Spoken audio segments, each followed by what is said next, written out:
we're gonna go ahead and call the meeting to order.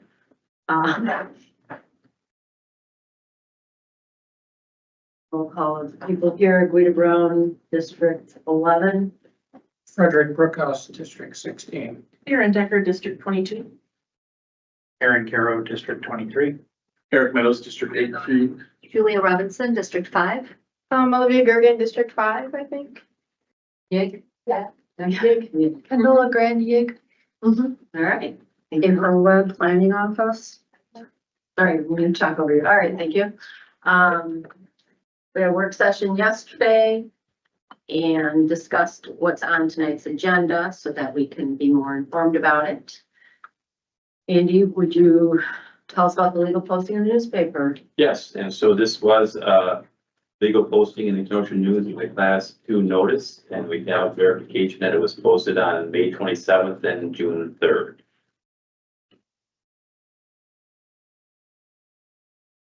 So with that, we can start. When we have the first item is the review and possible approval of a resolution request the appointment of Robert M. Stoll to the Kenosha County Board of Appeals. And you have the information from him. He has been on the board. Been on the board for a number of years. Has been asset for that, and we would recommend that he be approved. All right. Motion to approve. Second. A motion by Supervisor Decker and seconded by Supervisor Meadows. Yig, how do you vote? Yes. Yes. And everyone else? Aye. Any opposed? Any abstaining? Motion carries unanimously. Thank you. All right, then we have, the next item is a request to approve the appointment of Ronald G. Camerzel to the Kenosha County Zoning Board of Appeals. He is new, he is here, and he would be filling in for Kay, or this position that not was Kay, was Barb Ford. And she was with Paris, and Ron is with Paris. And so anyone on the Board of Adjustments or Appeals needs to be in the areas that we service with the town. So as he is here for any question that you may have, or if you want him to present anything in regards to his position, although you do have his information that was presented to you in your packets. To approve. Second. A motion to approve from Supervisor Robinson, second from Supervisor Decker. Any discussion? Yeah, I should just have him say something. Thanks for coming. Yeah, thanks for coming. Youth and governance, how do you vote? Yes. Yes. Great, thank you. Everyone else? Aye. Any opposed? Any abstaining? Motion carries unanimously. Thank you. Thank you so much. I'll just mention, I mean, Ron was on the board for Paris for how many years? 10 years, and we worked in our office diligently over all those years, just planning things. So he's fully aware on how the process works, and we're happy to have you. So thank you. Happy to be here. Item number 4 is a request to approve the appointment of County Supervisor Keith Gray to the Kenosha County Land and Water Conservation Committee. And He's not in the Yeah. room. I hope he did. It's my fault. I told him he did not have to be in the room, but if you need to talk to him, I'm sure I can go find him because he was still talking. Let's get him on the phone. Yeah. He's sitting in the room. Yeah, because it's sadly. I would have a motion to approve. Thank you. Supervisor Decker, motion, Supervisor Brookhouse, a second. Any discussion? Youth and governance, how do you vote? Yes. Yes. Thank you. Everyone else? Aye. Any opposed? Any abstaining? Motion carries unanimously. And for the rest of the PDEC here, we had a Land and Water Conservation Committee, which now he has been appointed and will be with the board. So he was already here. He couldn't vote, but he was hearing what we were doing. All right, then we have item number 5, which is a request to approve the appointment of Dean Instman, Camp Center Lake District to the Kenosha County Land and Water Conservation Committee. And he asked to have his name removed, so. We're gonna remove. You mean he's withdrawing? Yes, Okay. So we want to look to accept his withdrawal. okay. Motion to accept his withdrawal. Second. Motion to accept his withdrawal from Supervisor Decker, second from Supervisor Robinson. Sure. Any discussion? Youth and governance, how do you vote? Yes. Yes. Thank you. And, everyone else? Aye. Any opposed? Any abstaining? Motion carries unanimously. Okay, so then we can move to items 6, 7, and 8, and so they're all related with the comprehensive plan, a rezone, and a certified survey map. So I'll talk about them all together so it can make sense, and I'll go into a little bit more at the request of Supervisor Meadows for the new yigs, and I'll also offer to the both of you is what we offer every year for new yigs on our committee, that it becomes more helpful if I do like a planning 101 for the two of you, either together or separately, so that when we talk about things like this, you'll have a better understanding on what it all means, because right today, you'll probably feel a little lost in that. So if any time that you want to do that in July, August, just reach out to me and we can set that up. So basically for this first item, I'm going to bring up a map. Sure. So this is a change in the comprehensive plan. So the comprehensive plan is a document that the county has that's been submitted by all the communities as to how they want their community to grow into the future with the different types of land uses.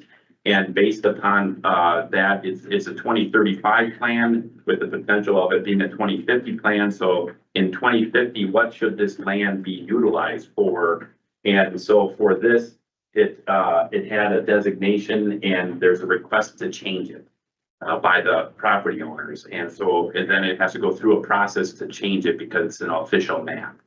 And in this case, we have, actually I need to read into it, so let me get back.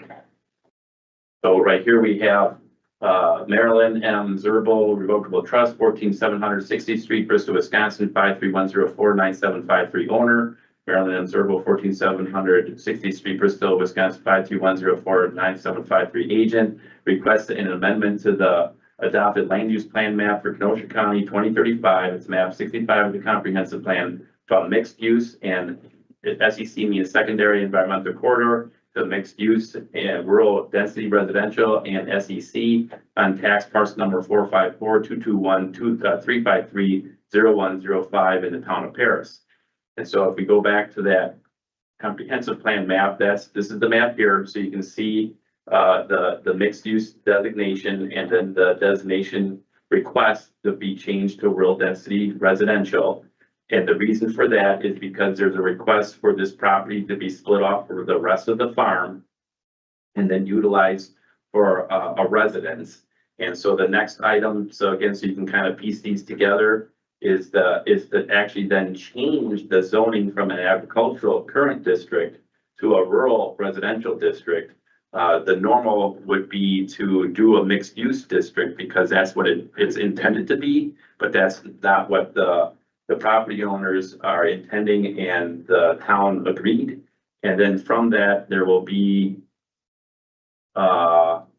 certified survey map to create this parcel, which you can see here, that allows for this 5-acre split to occur, and all that would happen together with the first item being the comprehensive plan. So if anyone has any questions, obviously we have the petitioners here, so if you'd like to have them step forward, state your name and address, and maybe just explain why you're all doing this to the committee. You know, what you're. Explain to the committee why you're all doing this. Correct. You're not doing it to us. Right? Why do you have your request before What that? do you want to do? Yeah. Hi, I'm Denise Serbel. I'm here with my husband Dave and my son Jared, his girlfriend Warren. Dave's mom, Marilyn, is the property owner. Dave is the trustee of her account. What is your address? Sorry. Mine, 5655 152nd Avenue. It's Kenosha, but town of Paris. Thank you. We own property right next to this, where this will be split off.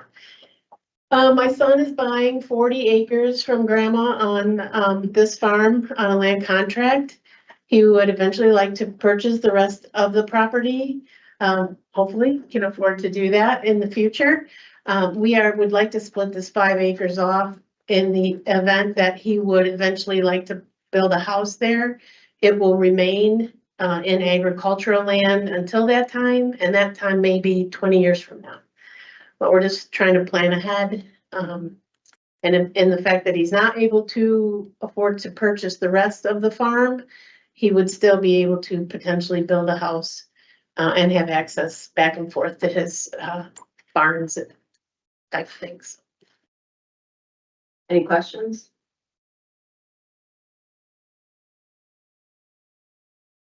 Like 6, 7, and 8 all together? No. We have to separate. Well, At least this one has to be separate, this is a roll call with your comprehensive plan, so I'll just add just a couple things, so. Going through this process, so you can kind of hear this, there was an issue in regards to access to the property in regard with the Kenosha County Highway Access Management Plan. So that delayed things quite a bit for the property owners to work through that because of the requirements that that plan has. And the not ability to be too flexible of why, and then now that's one of the reasons why the highway access plan is actually being relooked at, is to try to add some flexibility to the access management. And so with that, it went through a lot of discussions and worked through it. And so this property does have access. It's been approved by the highways office. And so that has been resolved. Otherwise, then we have everything for us to move forward. so is there anyone wishing to speak for the petition? Anyone wishing to speak for the petition? Anyone wishing to speak against the petition? Anyone wishing to speak against the petition? Andy, I know you glossed over this, but how did the township vote? The town, it did go before the town. I actually don't have it before me, but a motion was made to approve it of passing unanimous. Okay, thank you. All right. Nothing. Motion to approve. Second. The. Item we The comprehensive plan. Where's the wrong thing? The comprehensive plan. Okay, so it is a roll call. I have a question Yes. to Andy. This highway access plan, who developed that and who approves it and all that kind of stuff? Do you know? I'm not sure if you do, because I do. I was involved with working with them on that. And so it was, there was an RFP that was put out for a consultant to help walk the highways through that process. It was about a year plus process that involved all the communities. Every community had a representative along the way. And the plan was put together. I mean, statewide, there's a few. None were done as robust as with Kenosha County to try to be very proactive and trying to keep our highways, county highways safe. And then it was implemented and approved, and it went before the county board for approval. how long has this been in place? 3 years, Okay. I think. Probably two. If I remember, it came before us and we voted on it and approved it. That was Yeah. on Public Works. Yeah, and so now, hired a consultant to look at options to be able to work with some of the, I guess, deficiencies that we've seen now that we put it into play, right? Because you don't really exactly know how that all works, but now as they try to implement it, it's being a little difficult, and they're trying to find ways to make it so it works better. Okay, thank And you. so that'll end up getting modified, and it's an ordinance, so it'll come before Public Works Committee and then the county board. Thank you. All right, so we have a motion from Supervisor Becker and a second from Supervisor Carroll. Thank you. This is a roll call. Kendall, how do you vote? Yes. Yeah. Okay. Frederick. Yes. Supervisor Becker. Yes. Sorry. Supervisor Carroll. Aye. President. Aye. Aye. And I vote aye. All right, All right. thank you very much on that. And so, I mean, if you do want to together, it doesn't really change the votes because it takes a vote to do it together. You still have to do one. It's still gonna do two. But in any case, Good luck. yeah. So the next item is Marilyn M. Zerbo Revocable Trust, 14700 16th Street, Bristol, Wisconsin. 531049753 owner, Marilyn M. Zerbo, 14700 16th Street, Bristol, Wisconsin. 531049753 agent, requesting a rezoning from A1 Agricultural Preservation District and C1 Lowland Resource Conservancy District to A1 Agricultural Preservation District, R1 Rural Residential District, and C1 Lowland Resource Conservancy District with the PUD Planned Unit Development Overlay District on tax parcel number 454-221-353-0105, located in the town of Paris. And so now with the comp plan change, this zone would be consistent with that. And I guess this, so you can kind of see here, there was a little bit of wetlands here that were showing up that we're just gonna take into account. And then there is a PUD overlay district. That is because for the town of Paris to do any comprehensive plan change, it does require a planned unit development so that the requirements on how many times the land can be subdivided into the future are documented and recorded. And the PUD is the mechanism that does that, so that future property owners will know exactly how many times the property can be divided based upon the scoring sheet that the Paris has that allows it to be done based upon acreage, either for 35 acres or 5 acres. Okay. Any questions? Yeah, in the introduction from Mrs. Zerbal, she mentioned the possibility of, was it your son that could in the future buy or just build a house on that new subdivision, that new smaller section, that he would still have access to other barns. Is there an easement needed in case they're not by the same property to be able to traverse that to get to the barns, or is that not necessary? It would be on our property. He would come through our property. You go through yours, Yeah. okay, Yeah, we own the property. He'd need to get the access. okay, These are the barns here, right? Yeah. Yeah, yeah. okay, I just want to, in case the ownership is split from Yeah, you to another correct, family, yeah. if there needs to be access, we need to Yeah. get that in And he writing. doesn't actually need access. He can go on. The road, okay. Yeah, we just Okay. have a path. I just wanted to make sure. Yeah. Very good, thank you, that's the only question I had. Questions? Anyone wishing to speak for the petition? Anyone wishing to speak for the petition? Anyone wishing to speak against the petition? Anyone wishing to speak against the petition? How did Paris vote? Yes, and so the town met on May 27th, 2025, in April. On this, the motion was made to approve and it passed unanimously. All right. Motion to approve. Second. We have a motion from Supervisor Decker, a second from Supervisor Meadows. Is there any further discussion? Youth and governance, how do you vote? Yes. Yeah. Everyone else? Aye. Any opposed? Any abstaining? Motion carries unanimously. Thank you. Okay, moving on to item 8, it's Maryland Ave Zerbo Revocable Trust, 14760th Street, Bristol, Wisconsin, 531049753 owner. Maryland Ave Zerbo, 14760th Street, Bristol, Wisconsin, 531049753 agent, requesting a certified survey map on tax parcel number 454-221-353-0105, the town of Paris. And you saw the certified survey map, so staff had reviewed. We did not receive comment back from the Department of Administration. So, I mean, we have the conditions, so any approval would be subject to the conditions, and one of them is that we do need to receive the comment back from DOA, and it's always all technical information so that it has all the information on it, so it can be recorded. Any questions? Mine were addressed. It's normally the dedicating a right of way if there's any utilities and the POW private on site waste treatment. Right, and you can see the soil test here, right, and then the dedication is the X area here, and then on the south, that is also being shown. Then you added another one too, is the access off the roadway, so. Addressed all my concerns. Okay. Anyone wishing to speak for the petition? Anyone wishing to speak for the petition? Anyone wishing to speak against the petition? Anyone wishing to speak against the petition? You need to move to approve still? In a second, Harris. And on this same meeting on May 27th, the motion was made to approve and it passed unanimously. Thank you. Move to approve. Second. All right. A motion to approve from Supervisor Meadows, a second from Supervisor Robinson. Any further discussion? Youth and governance? Yes. Yes. Anyone else? Aye. Any opposed? Any abstaining? Motion carries unanimous.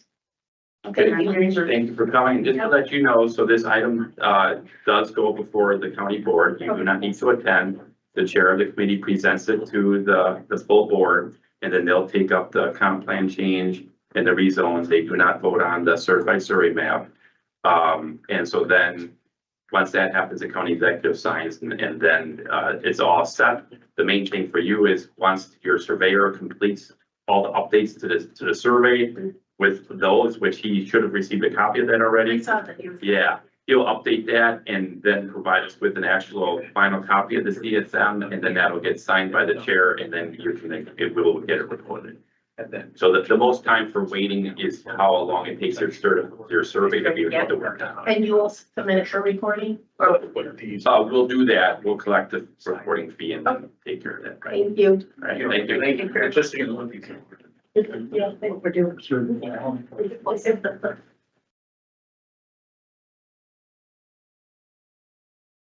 So then we can move to item number 9. This is the review and possible action ordinance amendment to the text of the Kenosha County General Zoning and Shoreline Floodplain Zoning Ordinance. The proposed text changes to amend section 12.02.130C1A of the separately adopted floodplain ordinance and related to official maps and revisions to reference the FEMA approved letter of map revision associated with the South Branch of the Pike River. And so this is really the end process for a process that started way back in about 2017 when we had asked for Sewer Pack to do a study, a revised study of the South Branch Pike River floodplain analysis, of which they did. And that information was then utilized to do the planning that Army Corps has done to come up with a plan to do the restoration. And once the new study was completed, there is a process that goes through the DNR and through FEMA to approve the new study. And if you remember from some of our discussions in the past, that was based upon new topographical information and new rainfall data. And that was put into the model, and that created the new floodplain. And that floodplain has now reached the point where it went through the public hearing through FEMA, which was last year that happened.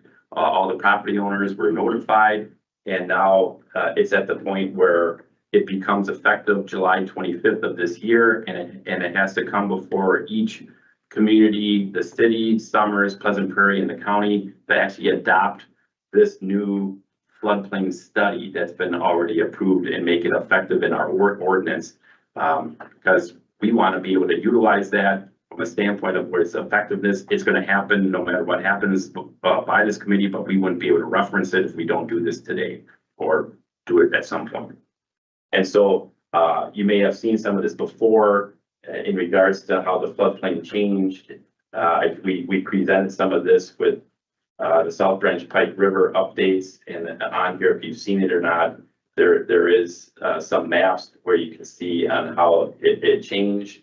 Basically, with the new data, it did indicate that the floodplain area had shrunk down. So right here, you can see where it went from the blue area to the red hatched area, and then here. Again, you can see the blue area being reduced. I think actually it's the red area being reduced to the blue area. Let me look here. Yeah. And so like on this particular property here, it went, not seeing here, but it shrunk down to just the stream area. And so it didn't change how the river functions. The river is still functioning as it always has. It just is from a mapping standpoint with the data we have, it was refined based upon the better information on exactly where it is on the map. Any questions?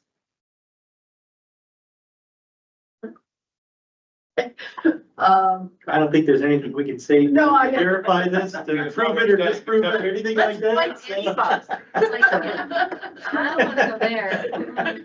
So if we want to use it, we gotta Just vote. smiling and nodding, yeah. Yeah.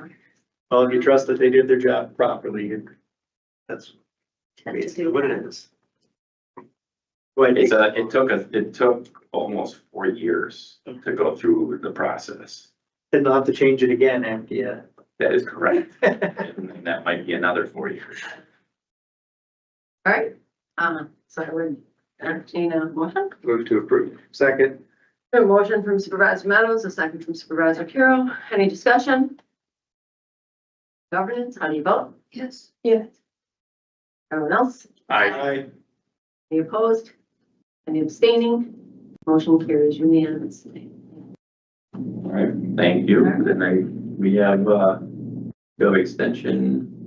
We'll switch computers and we can share. Plug in, there's a plug in on the other side. Here's your advice. Jeremy, let's join us. No,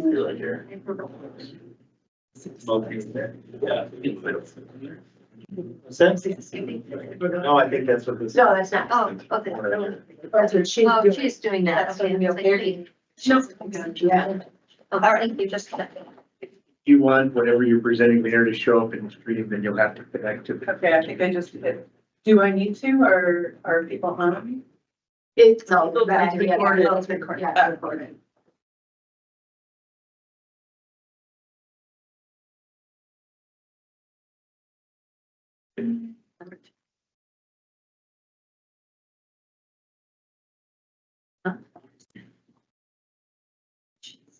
She goes on.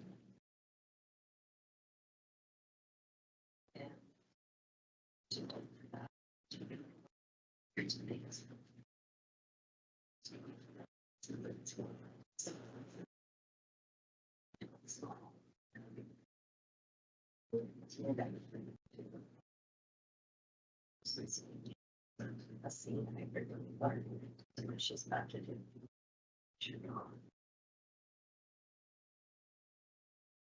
For different purpose. What else is?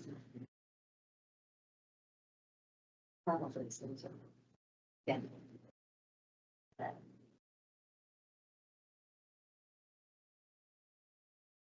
Here you are. I'll let you in. Well, thank you.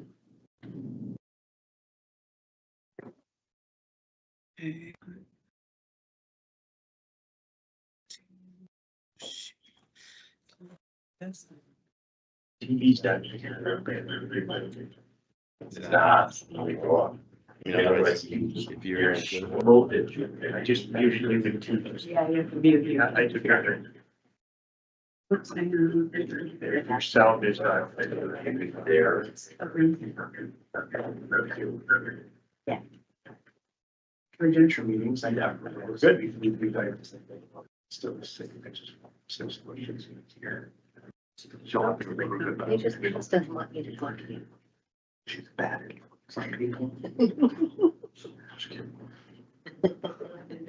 So when we wanted to share, it's a meeting tonight.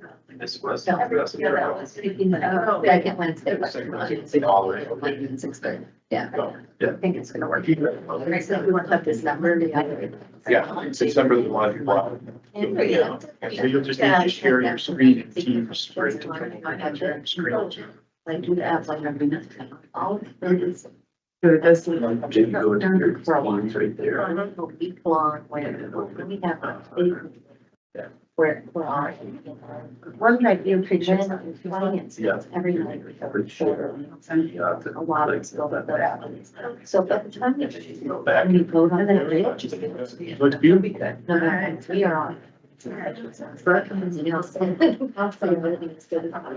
Thank you, everyone. I don't know if I've met everyone yet. I'm Ann Cohenstraat. I am your diversified vegetable and emerging crops educator with UW Extension. And I don't know who here has heard about agrovoltaics at all. Anyone? Yes, good. Never know who has learned about it. But I thought this was a good opportunity to kind of give an overview of what it is, just because we're kind of on the forefront of utility scale solar arrays here, particularly in southeast Wisconsin. And so we are going to first kind of go over what it is, kind of the definition, Department of Energy definition, come with some of the benefits and challenges of it, what research looks like in the Midwest, and what it looks like in Wisconsin. This is a picture of the Rock County has its own farm, which Alliant Energy put on a solar array. Half of it is community supported, and half of it is just Alliant Energy. UW Extension has some variety trials and nutrient management testing going on, but we are doing a small variety crop trial within and outside of the array. Just started this year, so it's kind of exciting. So what is agrivoltaics? According to the U.S. Department of Energy, it's the agricultural production, such as crop or livestock production, or pollinator habitats that are underneath solar panels or adjacent to solar panels. The top three really agricultural systems that have been studied and done, most research has been done on is grazing, specialty crops systems, and beekeeping and pollinator habitats. I kind of put that in the same one. And so why should we co-locate solar and agriculture? There's a couple different reasons. For energy benefits, there is a negative correlation between the heat of the sun hitting the panel and the voltage. It tends to decrease when it's too hot. And so when there is some sort of crop growing down underneath, that also will kind of cool the soil so it's not so hot on the underside. Plus agrivoltaic systems, typically the panels are on a higher pole, and so it creates a little bit more opportunity for wind and for cooling underneath, which will then up that voltage. For the environment and ecology, keeping this land in agricultural production, either with a perennial cropping system or some sort of cropping system, it is going to help replenish the soil. It's going to keep all the good biodiversity in the soil with the shade. Ecology-wise, native pollinators, USDA has determined since 2007, our pollinator populations have declined 80%. And so 1/3 of our production crops in the US require pollinators. About 75% of our crops benefit from pollinators, but not all require them. So 1/3 of our crops would be out if we lost all of our pollinators. So these pollinator habitats that have been planting underneath PV solar arrays are a good thing.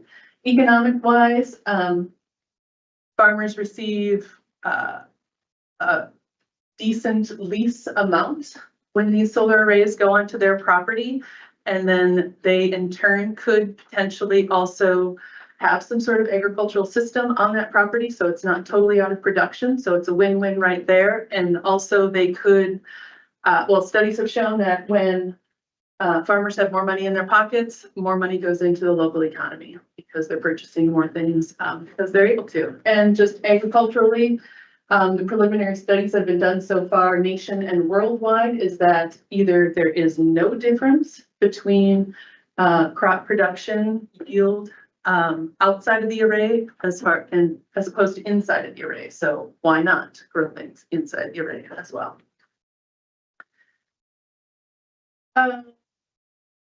There we go. So what's stopping us from doing more? So the construction design of the arrays, most farming equipment in traditional farming does not work because tractors just don't fit in there, and tractors cost a lot of money, and it's a lot to ask for farmers to replace equipment. These areas need to have access to tie into the grid system for these utility scale array systems. So distance is a challenge sometimes. Human access and risk management on the part of the utility that's leasing the property needs to be considered. Decommissioning costs at the end of the lease sometimes is a barrier to landowners because that is what they are responsible for. However, in some of the leases I've seen recently, especially by One Energy Renewables, that's built into the lease that they will take care of the decommissioning costs, sorry. Quite a bit of research needs to be done on crop variety recommendations and management concerns with how the production is influenced and growth is influenced by the solar arrays and different ways to adapt machinery. And then access to irrigation or livestock water. So because of the Inflation Reduction Act of 2022, the USDA has funded, the funding for agrivoltaics has tripled between 2021 and 2022. And so currently there are over 500 agrivoltaic sites within the US, and it's producing 9 gigawatts of solar capacity to the grid, just from the agrivoltaic sites, not just general solar, just the ones that are co-located with agricultural production. And so different, I kind of looked at what universities in the states around us, what kind of work that they're doing right now, and University of Minnesota at the West Central Research and Outreach Center it was the first that I could find of a agrivoltaics project that involved dairy cows, where it was just a preliminary project. I think they have about a 10-acre solar array. They took, I think, about 26 dairy cows, split them into two groups. So one was the control group that was outside, no shade cows, and then the group that was within the solar array, and they put trackers on them. They had internal temperature sensors, and a couple of different environmental indicators that they were testing. And they found that there was no difference at all in milk, protein, or fat production of the dairy cows. The one thing that they did find a difference in is that in the no shade cows, there was a 1% degree rise in internal temperature between 1 p.m. and midnight. And so more research needs to be done with dairy cows to see if inside the solar array that would alleviate some heat stress that's seen a lot in dairy cows. In Michigan, I couldn't find, so I should have started with this. I am not the expert on agrivoltaics. I just think it's something that we need to learn more about to be on the forefront of this, because I think it's important as far as land conflict issues arise as more of these sites are coming online.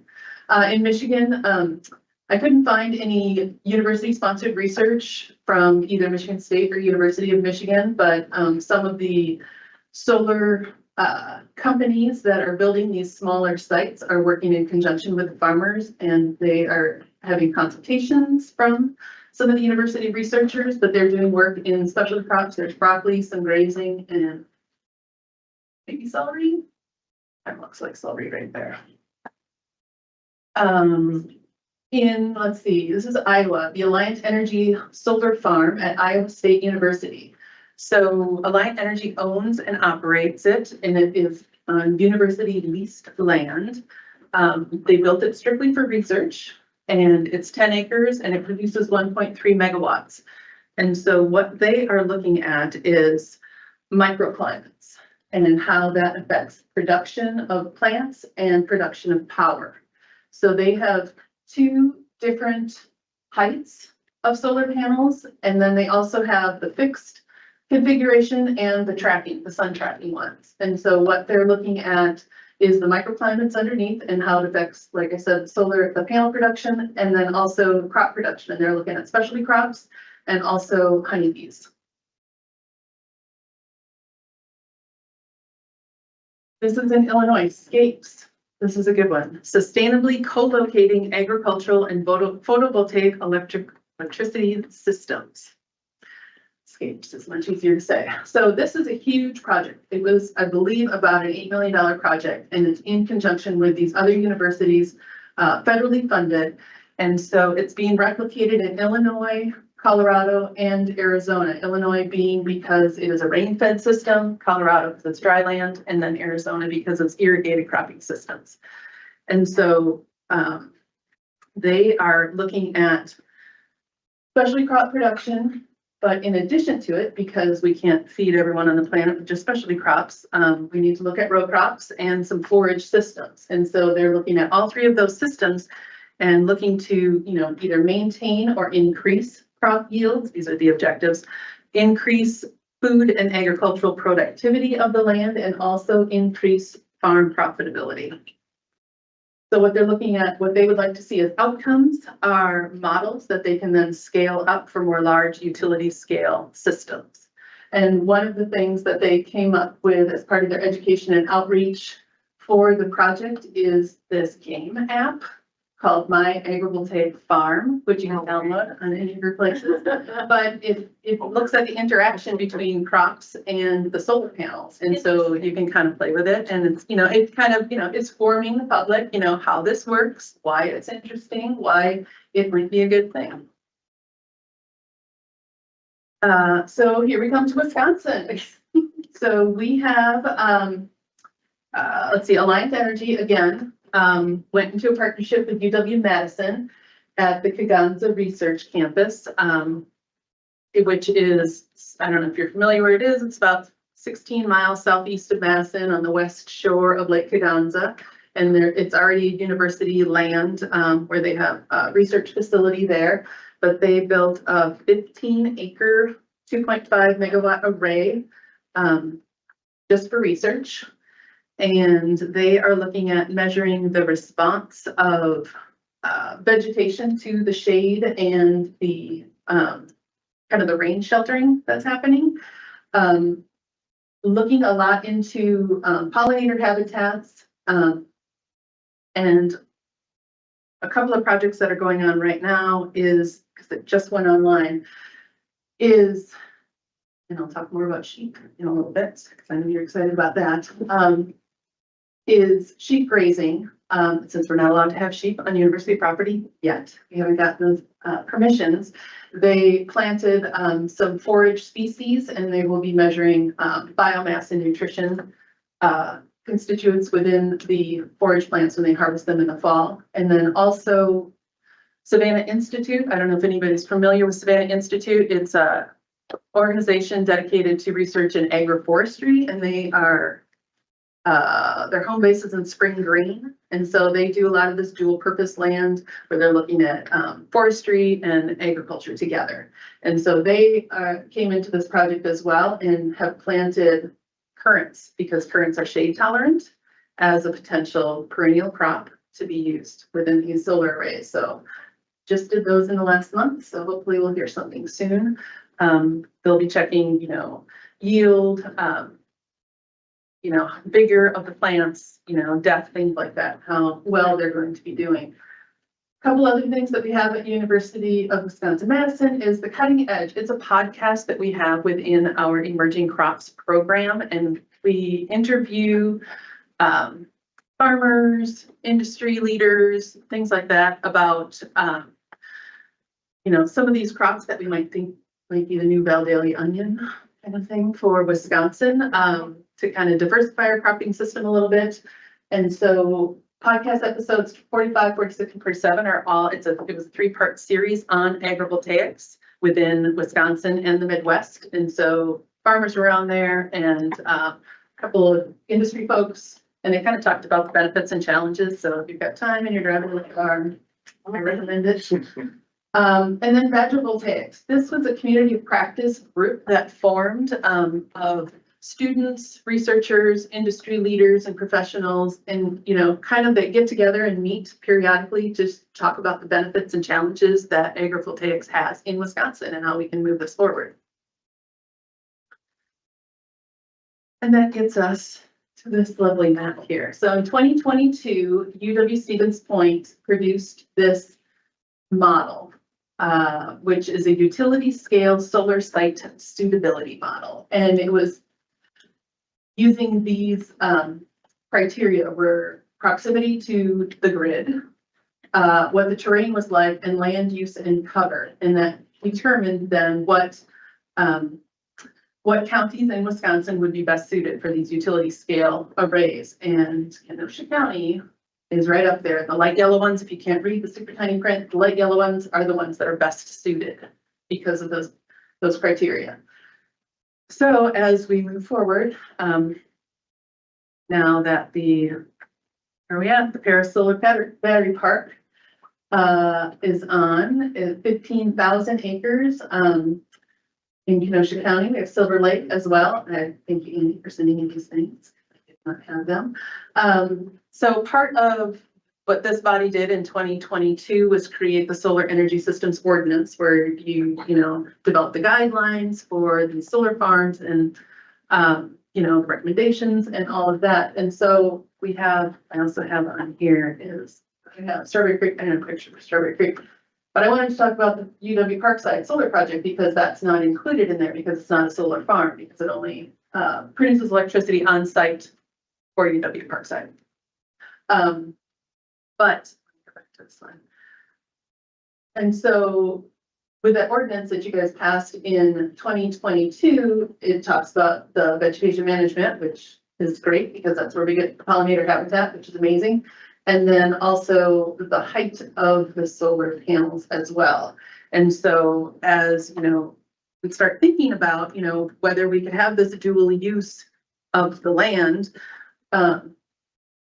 you know, things to consider is, you know, for site installation and logistics, you know, check the county ordinance because there could be panel height restrictions.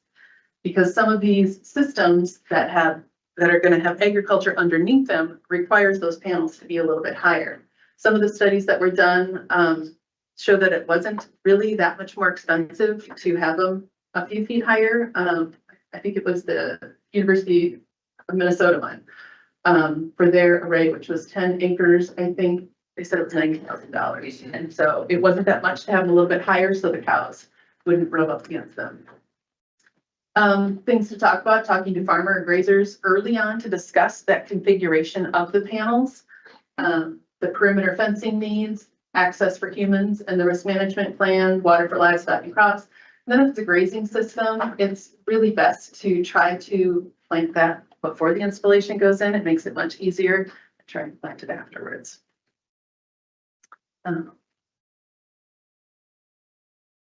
This is one quick little graphic here from Colorado State University has this agrivoltaic fact sheet where they look at, you know, array type, challenges, advantages. They have scale from rural to urban, but the way I would scale this is that commodity crops, livestock grazing, and specialty crops could potentially go into that utility scale array system, whereas greenhouse and rooftop agriculture, those are kind of those smaller systems that they're not as interested in. They want that kind of one big area. But it does discuss, you know, different array types that are best for these crops. So it, you know, interesting as the landowner is deciding what they want. If they want to keep some agriculture use of their land, to look at this. Benefits across all of these scales are efficient land use, a reduction in water consumption, and, you know, basically a systems-based solution. So agrivoltaics has potential. It can reduce that land conflict that we might see and better some of those relationships with communities who are resistant to having some of these solar arrays because it can produce these co-products that might not require a drastic design change. Lower picture here, you know, an eye towards haymaking to address these large scale cropping systems because it is doable. We need to be on the front end of these things. And sheep grazing is the most adapted in research at this point as far as grazing. And I know sheep grazers aren't the most populous in Wisconsin. We only have 80,000 head in Wisconsin of sheep. However, a lot of work has been done with grazing, and cattle aren't as great because they like to rub up against the panel poles and they need to be high. Goats like to chew through things and jump on things. So they're not the best animal, but sheep are pretty docile. There is a case in point here up in Fond du Lac County. There's a woman who owns a farm and the utility approached her asking to lease part of her land, 32 acres, to put a solar array. And she was resistant to it because she did not want it to go out of agricultural production because she's a sheep farmer. And so she started doing some more research and talked to some folks at the various universities and realized that she could still graze her sheep in the solar array. And so now she gets her lease payment, which is not insubstantial. I mean, it's a decent payment. Plus she still gets to graze her sheep there. She's even looking at expanding her herd at this point because the forage underneath it is, you know, it's much healthier. It has more nutrients in because it's got some shade to it. It's got a little more water retention because of that shade. She can easily put paddocks in there, so move them around. It's just, it was win-win for her. And I think some of these, as our lands are being considered for utility scale solar systems, it's good to consider this as an option, which will benefit our farmers and their communities. Fascinating, thank you. So that may be responsible to turn into a sheep mentor. Could be. You know, I think a lot of it has, you know, farmers will do a lot of things based on economics. Yeah. You know, I mean, that's why some of them are leasing and taking it out of production because that stable lease payment is much better than this, you know, changing, you know, crop prices. We lived through this, through the projects that we have, and if you Yeah. want, I can give you some comments on it Well, I would love your comments. now. Okay. One of the things I was thinking about was, and I was so new, I might not understand anything that happened. But I feel like part of our conversation was, for at least for one of them, like, what do you mean you're not growing anything under there? Like, you're supposed to be growing something under there. And am I am I not right? Like, I saw your slide that says we've got bee pollinators and we've got something else. And I'm like, do you know? And I just feel like I feel like we had this conversation here with, or maybe it was a future, like, oh, you want to do this, but then you have to grow something under it. And it was a lot of conversation about, no, we can't do that. At least in my estimation, that it didn't really seem like it was as researched as your information. Well, we're talking with Alliant Energy at the Rock County farm. They said their biggest expense after construction is weed management. Mm. And so this woman in Fond du Lac County, a part of her lease is she is supposed to take care of weed management. She grazes her sheep on there. It's totally taken care of. Why can't there be sheep at the university? Good question. There's all sorts of risk management rules. Can there be cows at the university? Well, they have to jump through a lot of hoops. The cows don't, but you do for this. So, I mean, they're working towards it, but they wanted to get something started now, you know, so. And also the decommissioning. Our policy is that they decommission it Yeah. themselves. So that's, yeah. And we have financial insurance, Yeah, we Place. pay the money, yeah. right? So it's interesting that others Don't do it. didn't do that, yeah. Well, I know ours became a sort of a best practice for some communities, so. right. And so, I mean, this committee approved two, the Silver Lake and then the Paris. You didn't have to figure it, they didn't build it yet, they're in the process, but the ordinance that we were able to utilize for those two did require bee pollinator habitat and seed mix underneath theirs. And so that's what they did for both of those projects. The project that we didn't have really much say in was the utility scale 1,500 acres, which was approved by the Public Service Commission, although we were able to provide comment. And one of the requirements of our MOU that the county had and that Paris had was that there be a vegetation management program. Of that, they were supposed to meet certain requirements for bee pollinator habitat and monarch habitat. And there were, as Ann has indicated, there wasn't enough research to know exactly how to implement that at the time that project went through, because those projects were happening so fast. They were going faster than with what anyone knew what to do with and how to deal with it.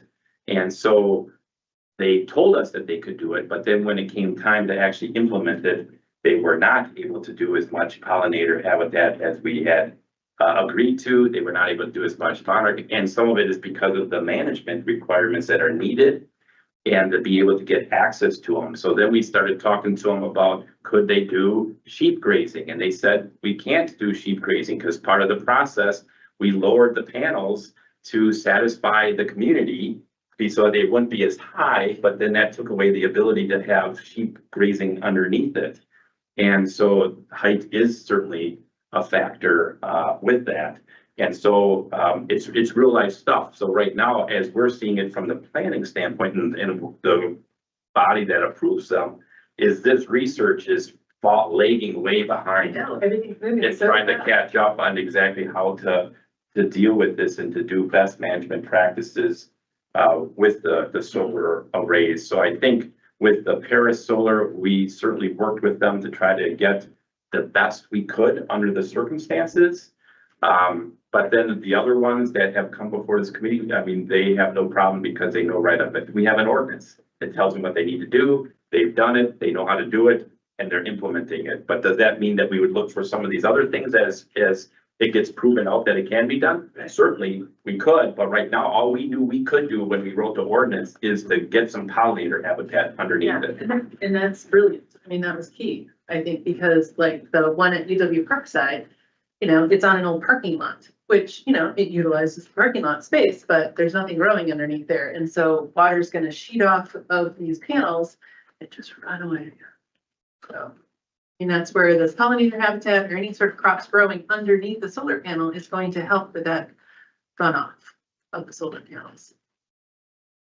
The other thing I think that's different now in this line of thinking is that a few years ago, there was like mass grading of the site. They didn't care about the final, configuration. So like they would take topsoil and, clear it off and then not consider it for future use or anything and just get rid of it. Or just bury it or move it around on site. But it's like the ones that we've done are like, no, try to keep that there, but disturb the land as least as possible and go up from there. So I mean, that's one of my big concerns is that, yes, there's this technology today with solar panels, but in 20, 30, 40 years, guess what? There might be completely different technology that makes all of these solar arrays obsolete. And you're just like, now you, what do you have left when you're done with that? And so it's like, disturb the land as least as possible, try to get as much beneficial use out of it as you can, and see where the future takes us. As, that's really my prudent. Yeah. Yeah. We have to reclaim the land at the end, Right. At the end, it's hard to put land back into production after it's been disturbed to that point, or it's expensive. It can be done, but it's expensive. And I'll just comment that Kenosha County has like one of the very few solar energy system ordinances, and of the few that even exist, it's the most robust in covering all the aspects of the different issues that come into play. Well done, Council. Yeah, it's very good. Well, I think what helped that too is that the developer of the Silver Lake Fund is very open to this stuff as opposed to a developer coming in that was like, no. I felt that had something to do with it as well too. Like they kind of were like, yeah, we can do this and we can do that instead of, somebody saying we can't do that. Correct, and we played off of what we learned from the Paris Solar, the MOU. We learned a lot from that and then we're able to implement it. But you're right, One Energy, we gave it to them for review for comment, and they felt that it was reasonable.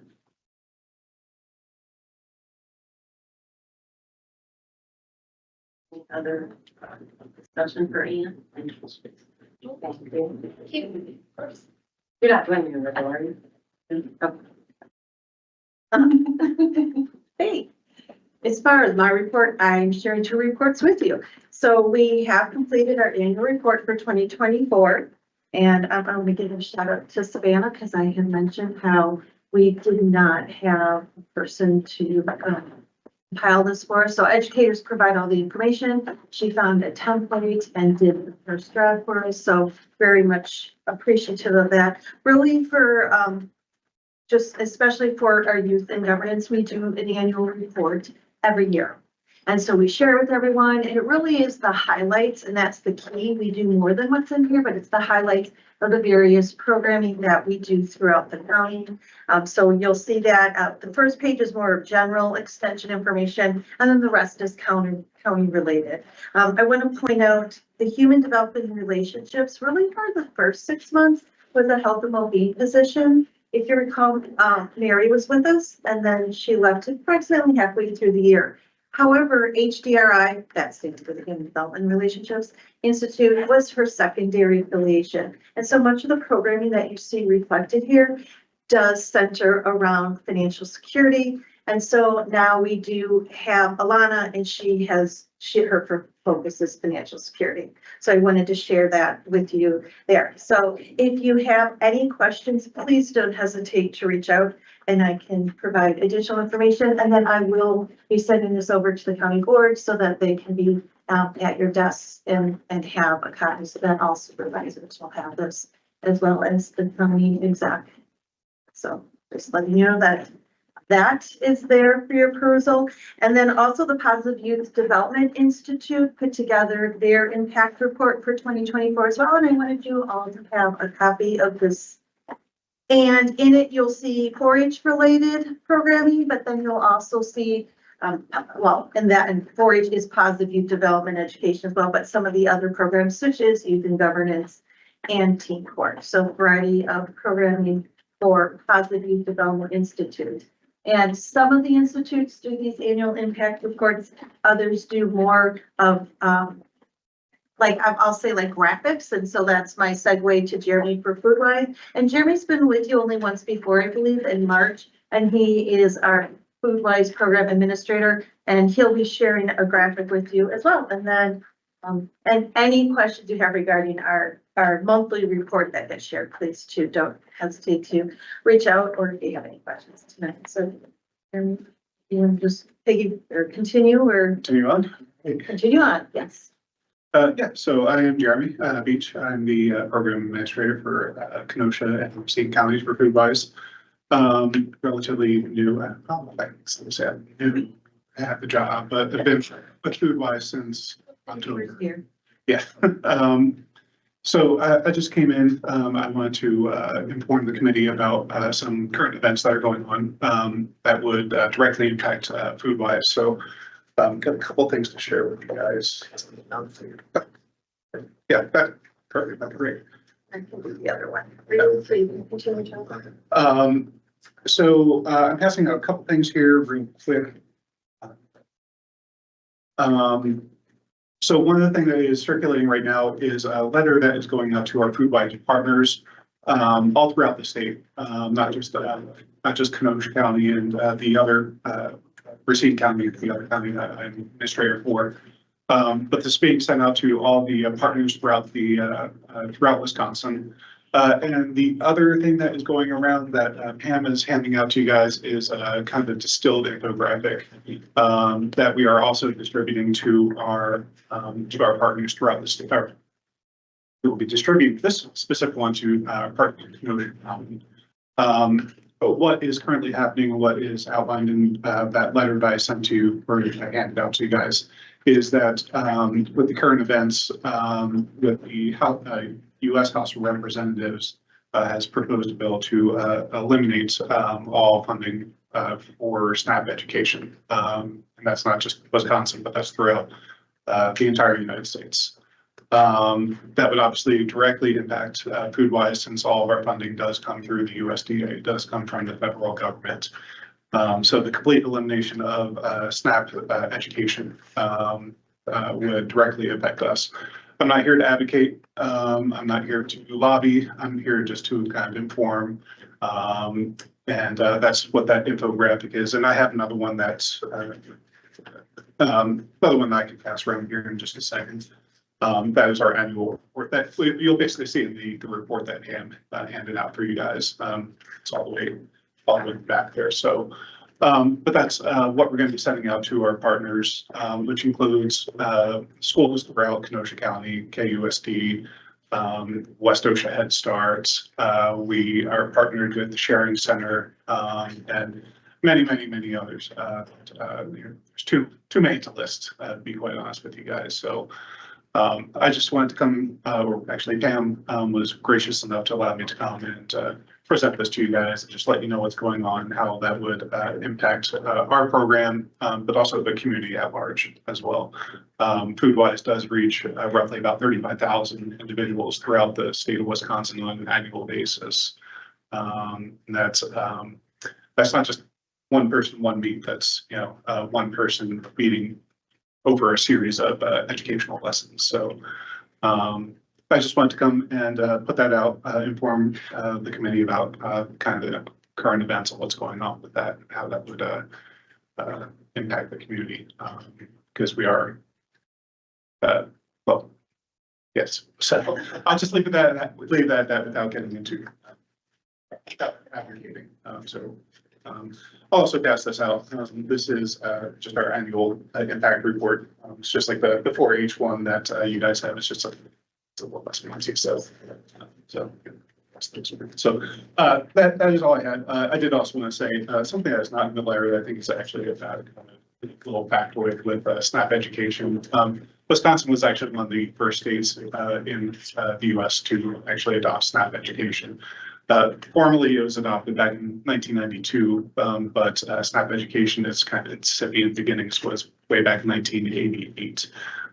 So SNAP Ed has been around for quite some time, and Wisconsin, like I said, was one of the first states to adopt this form of nutrition education. So. Questions? Okay, I have a question for Pam. It's actually more even for Ann, but, especially given Ann's report tonight and your report in our documents, I'm wondering how we are assured that there's communication intra-department here. Like, if it's one of the things, I probably read it wrong, but I thought Ann had talked about something that I think that Paul Teller might be interested in. And short of reading your report, I'm just wondering how he knows what you're doing on a regular basis, or how Andy would know, oh, if you didn't come here and present to us, how would Andy know there's really good information about agrivoltaics at Extension? Does that make sense? Okay. Really, the only way we would know is through conversations, or we do have a DPW staff meeting where we share some of our highlights. So frankly, it would be if it was something I happened to mention during that staff meeting, because we do reports, we go around the table and talk about our different departments. But for instance, they don't get that report that. No, yeah, right. Right, so Yeah. that's really it. Or if we ourselves recognize that there could be a potential collaboration, then we would do that as well. Whether Andy and I would talk and say, hey, maybe we need to hook up Ann and Paul. to Right, talk and that was about part of the whatever. conversation too. about Or Savannah. even because we know who does what, that even Ann would say, well, maybe I should talk to. Well, and I had reached out to him first, looking for some of the stats for solar farms here in Kenosha. Well, yeah, but like the grants that you wrote, those, I was thinking, well, Paul would want to know about that. Paul would want to know if you got the grants. Paul would want to know, like, I'm assuming Paul would want to know about how many people are calling you about, I've got this weed I don't understand, you know, in my water. So I guess I would just like some consideration as to how we can have better ongoing communication so we don't duplicate efforts. That's all I get. Just have a comment. Yeah. For our youth and governance, we happen to have best two from the entire group in our committee here, so Olivia and Kendall, we're happy that you're here. Thank you. And tall order from last year. Yeah. The two you get this committee were had the highest attendance. That's. I think it was the mentor. Yeah. I'm sure it was that robust mentorship we provided. So robust that you've been replaced by. But it's a judiciary. The new guy, yeah. All right, yeah. I was just gonna make one comment with UW Extension. So like with the housing task force, Alana is now going to, now that she's here and kind of ingrained a little bit, she's gonna be attending the finance work group. Cause there's a great tie-in right there. To your point, we just earlier came from Land and Water Conservation. And I know on the advisory committee, there is a member from your department, I think, on that, correct? So I'm just going to suggest in public that maybe your person might want to attend our Land and Water Conservation meetings as well, to engage on this cross-pollination that we have. Okay. Not really politician, but. Excellent. All right, anything else on anything? No, okay, so approval of minutes? Motion to approve. Second. Have a motion to approve from Supervisor Decker, and second from Supervisor Robinson. Any discussion? April, did you take a look? We looked and we didn't see where it needed to be changed on, the first two bullet points. Kirkman Irrevocable Trust, comma, Catherine. The copy of the minutes that I had actually had it as the Wilmot. The Wilmot one. So Okay. maybe it got corrected without me even seeing it, but in the email, the first two items referred to the Wilmot, I can double check with you by email tomorrow on it, because evidently Andy and I weren't looking at the same thing maybe you were talking about, because I was confused what you're wanting to change. And you might have changed it, but this was the email that you sent out. This was the minutes. And it said Catherine Kirkman, but down in here it said approved recommended from. Oh, in the actual motion. So it says 1,400 Wilmot LLC, Okay, Timothy Neal agent. So got it. I'll make. that was on, that was here. And, 203. and here, Right here. This one here. yes, right there where it just says 1,400 Wilmot Yeah, I LLC. think he corrected that in the letters that went out to the property. Yeah, it's a motion part where I've got it. All right, so there's been a motion and a second. I would say with correction. Correction. All right, that's correct. Okay, any further discussion? Youth and governance, what do you say? I, Any discussion? I'm sorry, any no's, any abstentions? No, okay, motion carries. Yeah.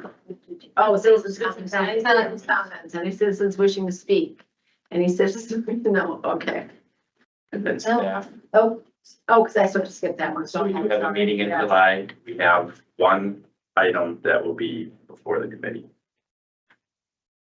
We may not do a work session. Okay. I mean, plan to not do it, not that I didn't, have it set up for yesterday, but in any case, it may be simply enough that we might just do it online, if at all. So we probably can cover a lot of it just here, but I'll let you know once we get to that. motion to adjourn.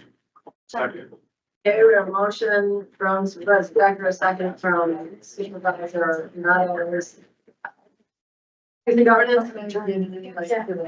Oh, no. I.